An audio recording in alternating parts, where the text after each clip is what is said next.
Il-Prim Ministru Robert Abela inawgura dar fil-komunità għal persuni b'żabilità mill-Fondazzjoni Nazzaret. Dan tħabbar fi stqarrija mill-Uffiċċju tal-Prim Ministru e kif ġie spjegat li Dr. Abela waqt l-inawgurazzjoni mhux biss tkellem dwar l-importanza li kulħadd ħaqqu jgħix ħajja ta' kwalità u b'mod dinjetus, iżda saħaq dwar l-appoġġ lejn il-volontarjat, aspett b'saħħtu ħafna f'din il-fondazzjoni.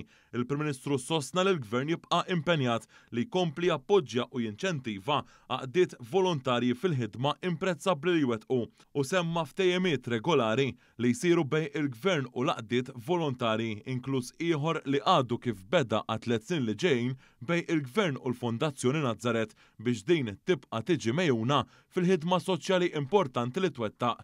Madankollu il-Prim Ministru qal li l-Gvern irid jibqa' jinċentiva l-volontarjat b'modi oħrajn ukoll. F'dan il-kuntest kellem dwar bidla li qed iġib il-Gvern għas-settur tal-volontarjat biex jissaħħaħ u dwar din ir-riforma diġà saret konsultazzjoni pubblika fejn bħalissa qed jiġu analizzati ma' 300 proposta li tresqu. Il-Prim Ministru kompla li dan is-settur u sieb strateġiku fl-iżvilupp soċjali u ekonomiku ta' pajjiżna u l-Gvern irid joffri l-appoġġ lejn il-volontarjat b'aktar simplifikazzjoni ta' proċessi u inqas burokrazija. Fil-fatt, innota kif dawn il-ħsibijiet jesprimu proposti imresqa minn stakeholders fis-settur. Sanittant il-Prim Ministru irrimarka x-xogħol kbir li twettaq il-Fondazzjoni Nazzaret li tmexxi 4 tidjar għal persuni żabilità fil-komunità u tgħinhom fl-indipendenza fil-ħajja tagħhom ta' kuljum u qal li d-Dar San Franċisk hi eżempju ħaj ta' kif ħidma tal-volontieri flimkien ma' dik tal-professjonisti twassal għal titjib soċjali ta' persuni differenti.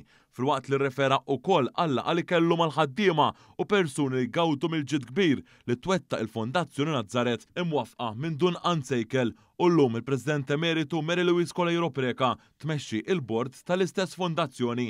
Waqt l-inawgurazzjoni tkellmet ukoll il-Ministru għall-Inklużjoni u l-Volontarjat Giulia Farrugia Portelli fejn saħqet kif dan il-proġett jirrifletti l-impenn sodz tal-Gvern li jkompli appoġġja s-settur volontarju li hu l-qalb u r-ruħ tal-komunità tagħna.